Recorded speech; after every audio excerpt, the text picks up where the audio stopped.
Hi, boys and girls. This is Grandma Sheilla, and our story today is called Bege and the Fishing Spear. All of a sudden, down by the river, there was a noise, and there was a sound of a bunch of little boys running, calling, "Come quick! Come quick! Bege, he's had an accident. Please, please come quick." Parents heard that calling, and they looked at each other, and they began to run as fast as they could. And when they caught up with that crowd of boys, they said, "What's happened?" And the boys' eyes were big as saucers, and they said, "There's been an accident. They've taken Bege to the hospital." They climbed into their canoe and they started paddling as hard as they could go up the river, looking at each other and saying, "I wonder what kind of an accident it was." Well, what made all that start was this. Bege and his friend had gotten awfully hot. And Bege said, "Let's go down to the river and have a swim." So that's what they did. They played down there in the water. Oh, they had a wonderful time, and they were so much cooler. Well, when they crawled out of the river, Bege's friend said, "I'm getting hungry." Well, that reminded them of two things. One, the friend's mother's good food that she cooked. Well, the friend's mother, she made good food, but listen to what she made. Oh, fried grubs that are like little swishy, curly worm-type things. Then she sometimes made crocodile steaks, and sometimes they ate sago, and sometimes they ate tree leaves.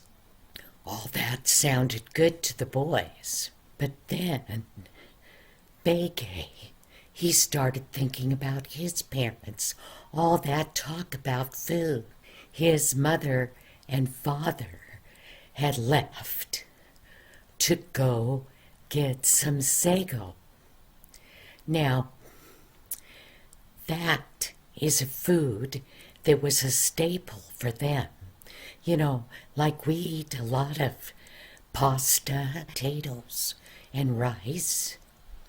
Well, where they lived, they ate sago. It was not an easy thing to get that kind of food to bring home, because it wasn't like picking apples off of trees. They had to cut down the sago trees, and then Father had to chop them into little sections, the trunk, and then Mother had a tool, and she took those sections after Father had chopped them in half, and she started digging out all the insides of that tree. She put the pieces of that in a basket, and then they poured water over it, and then they started stomping on it with their bare feet. Imagine eating something that your mom and dad's feet had been in. Well, they did that over and over again till what was left was a soft white flour that was kind of like the flour your mother uses to bake a cake. They did all kinds of things with that sago. Sometimes the mom would take that flour and she would cook it in boiling water. And as it cooked, it got thicker and thicker and thicker till it was kind of like a sticky jello. Well, they did all kinds of things with that. And every meal had sago in it. So Mom and Dad, Bege's mom and dad, had gone off to gather sago. Well, they'd already been gone a whole week, but it took a long time to make that. And he wished they would come back. He was staying at his cousin's house. When they got back to his cousin's house, his cousin's mom wasn't home yet. She had gone off to check her fishing nets to see if there was any fish in them so they could have fish and sago for supper. But she wasn't back. And Bege, he leaned back against the trunk of a tree, and he was looking up there. And what he saw made him very happy, because there, hanging from a tree, was a spiky food. It was a fruit that was green on the outside with spikes that stood out all over it. And some of them were as big as some watermelons. And he thought, oh, I'd like some breadfruit. That's what it was called. But it was way up in the tree, and Bege's cousin, who was his friend, said, I know what, I'll climb up the tree to try to get it for us. Bege got a better idea. As he was sitting there looking, he saw his uncle's long spear that he used to catch fish with. Oh my, it was a long piece of bamboo that would go way down into the water. And it had 5 spikes on it, like this. And they were metal. It was heavy. But his cousin climbed that breadfruit tree, and he said, hand me my dad's fishing spear. It's long. Maybe I can reach out and poke that breadfruit or just knock it down. So Bege gave it to his cousin. He reached way up high so his cousin could reach it. Well, his cousin got a hold of it, and then he wiggled out onto the branch that was sticking out. But the harder he pushed with that big, long spear, he realized that he couldn't reach far enough, even with that long spear. He tried and he tried till he was just exhausted. So he called down to Bege, and he said, Bege, get out from under the tree. I'm going to drop the spear down and see if maybe you can reach the breadfruit with it from down there. Well, Bege, he got way back. He thought he was way back away. His cousin dropped the spear, and as it was coming down, it hit the side of one of the branches on the tree that was stuck out, and it jumped, and instead of going down, it went out this way. Well, in that instant, Bege saw it coming, but he was so afraid he couldn't move. And that big spear, with the weight of the handle and the metal's end, just came flying. And oh, boys and girls, it's awful. It speared him right in the forehead. And of course, he fell down flat on the ground, and that big spear stuck straight up, bouncing back and forth. Well, his cousin got down the tree and ran to him, and he went, "Oh, Bege, oh." And then he started calling for help. "Help, help, anybody help me, help." Well, it wasn't long till all the children and then some of the parents came, and they saw that horrifying sight. The parents stood there discussing, and finally they said, "Somebody go tell his parents. They're at the sago trees. Go tell them we're taking him to the hospital." Carefully, they got Bege up on his feet.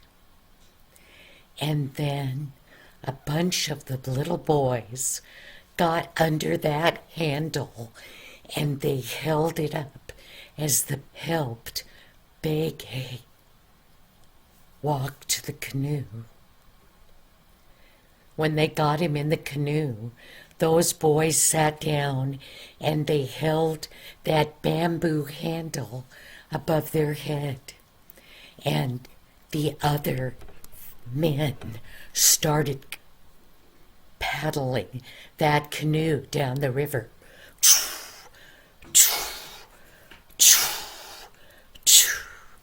Splash, splash, splash, splash, splash, splash, splash, splash. Well, then they came to a bend in the river where they knew they had to turn and go the other way, and they kept splash, splash, splash, splash. And pretty soon they came to the place where the government hospital was. And they oh so carefully carried him in. Even the doctors and nurses were shocked at the sight of the 10-year-old boy with that thing stuck in his head. Well, the doctors, they gave him medicine, but then they tried to remove the handle. Oh, can you imagine how awful that would have hurt? Well, they finally got that big, long bamboo handle off. Well, in the process of that, 2 of those spikes came out. Well, the hospital was so little that the doctors didn't think it was safe for them to try to take those others out. So the doctors discussed, and they said, "You have to fly him to the big hospital on the island out in the Pacific Ocean." So he was put in a small plane, and they flew him to the other hospital. Well, of course, when his parents got to the little hospital, they were sent on their way to go all the way to that island. It took some time for the doctors and the surgeons there to carefully decide how to get those terrible spikes out of his head so they wouldn't hurt his brain. It was several days till they'd made a plan, and they took him to surgery, and they carefully removed all those big metal spikes. And across his forehead there was 5 scars. But he was free of that horrible thing. The story says that his father finally arrived there by boat, leaving his canoe. But the father went, and oh, he was so glad to see his son and that he was alive. And the doctors told the father, they said, he has to stay here at least 5 more days so we make sure he's okay and doesn't get an awful infection. Well, after a full week, finally, it was agreed that he could be taken back home. Once again, they had to go back across that ocean part and then back across part of the land. And finally they got on the river in the canoe to go back home. Well, while Bege had been in the hospital, he thought about how kind and wonderful the missionaries had been to him at the little hospital. And he thought, you know, there's missionaries in our village as well, and they've all been kind to us. I want to know about the God they prayed for, because while he was still in the hospital, those missionaries had made that long trip up the river, up that other river, and across that ocean to the island to make sure that Bege was okay and to pray for him. And they had said they were going to continue praying for him till they knew he was well, and that God saw what had happened to Bege and that he was hearing their prayers. Well, Bege, when he got home the next Sabbath, he told his father, I want to go to the missionaries' church because they believe in a God that can heal and that can answer prayers. Well, the father went with Bege. And you know, they learned about that God that answers prayers and heals people. And you know, that God was the God of heaven. That was a horrible accident. Bege could have died, but for the help of the missionaries and God. You know, boys and girls, there are missionaries right now in countries all over the world that need our help. You could send some money to missionaries. That might be something good that you could do. And that would help tell everybody out there about Jesus. Thank you, boys and girls. Have a good day now. I'll see you next week. Bye-bye.